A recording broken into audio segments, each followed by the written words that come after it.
A judge's decision today means the teenager charged with killing 5 people and injuring 2 others in Raleigh's Hedingham subdivision is one step closer to standing trial.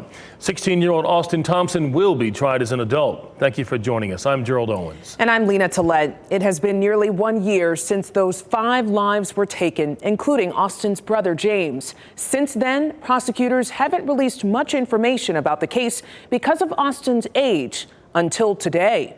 Austin Thompson was in court today when the judge made that ruling. WRAL's Chelsea Donovan was first to break the news at noon, and she joins us live after speaking with the district attorney. Chelsea, what went into that decision?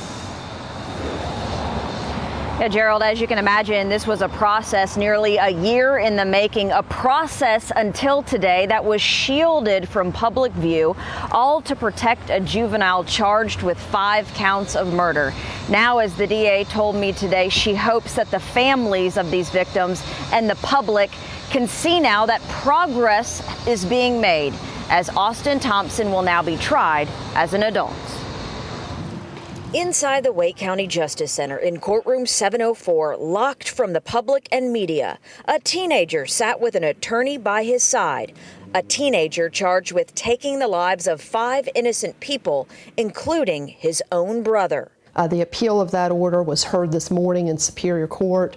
Superior Court Judge Nadolski denied that appeal. Thompson's attorney had hoped to keep this case shuttered from public view in the juvenile court system, but those plans were rejected. This case becomes transferred to Superior Court, and now Mr. Thompson can be tried as an adult. And with that, these indictments were made public. Thompson, just 15 at the time, charged with murdering his brother and 4 others in his Hedingham community on a fall evening nearly a year ago. 2 others were critically injured, including a Raleigh police officer. He also was charged with attempted murder and with assault with intent to kill, inflicting serious injury. On the night of October 13th, 2022, after multiple people were killed and injured, the suspected shooter holed himself up in a barn and was in a long standoff with police. Sources told WRAL the suspect suffered multiple injuries, including a serious wound to the head.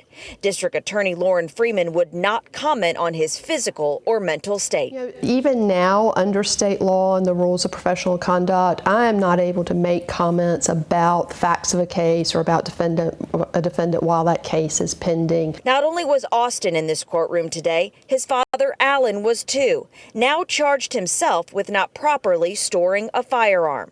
This is one count that he has currently been charged with. District Attorney Lauren Freeman hopes this development offers a bit of closure for the victims and their families as the 1-year mark of this unspeakable tragedy approaches. We're just one step further along in a process for them. We are grateful for the trust that the victims' families have placed in Raleigh Police Department and in us.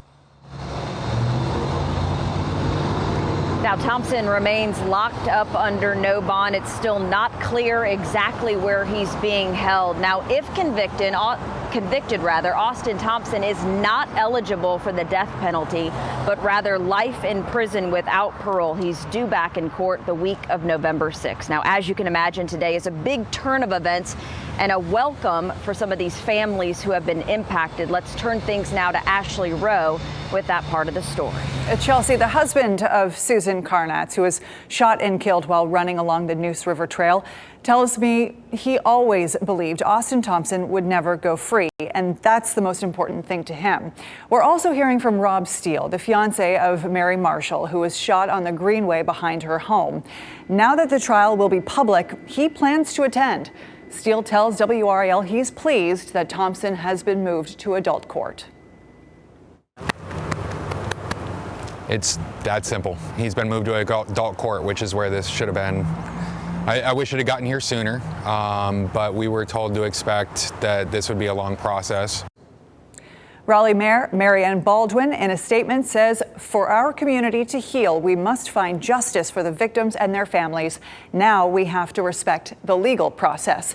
Coming up at 7 p.m., Matt Tallhelm will be sharing the family's calls for changes to gun storage laws. Lena? So difficult to believe it's been nearly a year. Ashley Rowe in studio for us. Thank you. This new development happened nearly a year after the shooting. That was October 13th, 2022. The next day, WRAL sources identified Thompson as the shooter. The following month, on November 11, sources told WRAL that Thompson was well enough to move from Wake Med to a juvenile detention facility.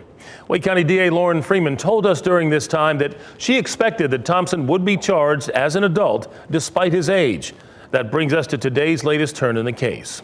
Our coverage on both the court case moving forward and honoring the victims will certainly continue. Right now on WRAL.com, we have the stories of who the victims were and who they leave behind. We also have the latest on Lynn Gardner's road to recovery after she was shot that night.